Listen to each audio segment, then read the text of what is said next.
What if I told you someone is charging $14 for what looks like hamster food? And people are actually buying it? Buckle up, because we're about to dive into the most expensive potpourri scandal of the year. So here's what happened. A certain celebrity, let's call her M, decided to launch edible flower sprinkles.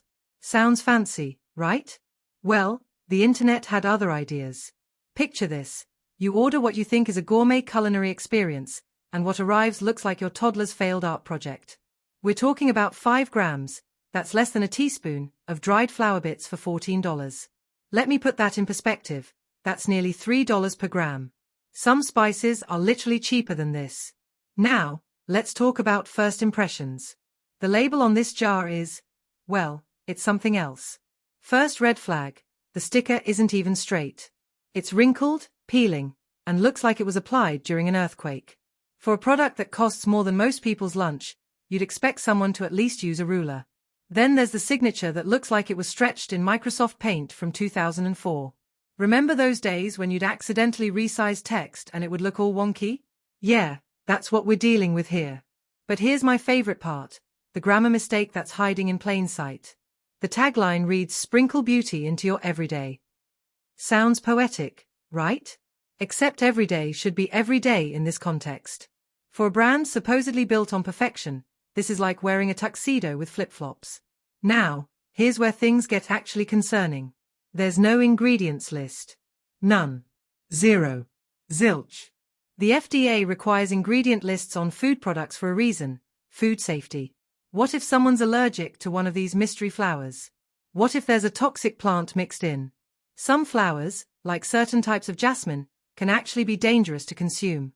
It's like playing Russian roulette with your salad. Let's do some quick math that'll blow your mind. This product, 5 grams for $14.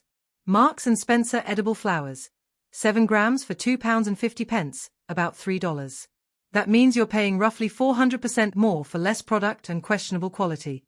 And here's the kicker, the comparison product actually tells you what you're eating. Here's something that really got people talking: dried flowers in food isn't new. Middle Eastern, African, and South Asian cultures have been using dried flowers in cooking for literally centuries. Rose petals in Turkish delight, lavender in Mediterranean cuisine, hibiscus in countless traditional dishes. These communities have been perfecting these techniques for generations, often selling similar products at farmers' markets for a fraction of the price. So when someone suddenly presents this as a revolutionary luxury concept, it raises some eyebrows. The internet reviews are brutal. One person said it tasted like lawn clippings mixed with disappointment. Another compared it to scented potpourri that belongs in grandma's bathroom, not my breakfast. My personal favorite comment: I've seen hamster treats that look more appetizing than this. But the most telling feedback came from actual chefs and food bloggers who pointed out the difference between fresh edible flowers, which have actual flavor and texture, and these dried petal flakes that apparently taste like, well, nothing good. This whole situation highlights something bigger about celebrity brands and consumer culture. We're so hungry for that celebrity connection that we'll literally pay premium prices for subpar products just because someone famous slapped their name on it. It's the emperor's new clothes, but for your kitchen. From a branding perspective, this is a masterclass in what not to do. Inconsistent fonts, weird spacing, pixelated graphics. It looks like a first-year design student's project that got a D-. For a product positioned as luxury, the packaging screams, "I made this in my garage over the weekend." Beyond the missing ingredients list, there are other concerns. No pesticide-free certification, no organic labeling, no indication of where these flowers were sourced or how they were processed. When you're putting something in your body, these details matter a lot. Professional food suppliers sell similar edible flower mixes to restaurants for wholesale prices.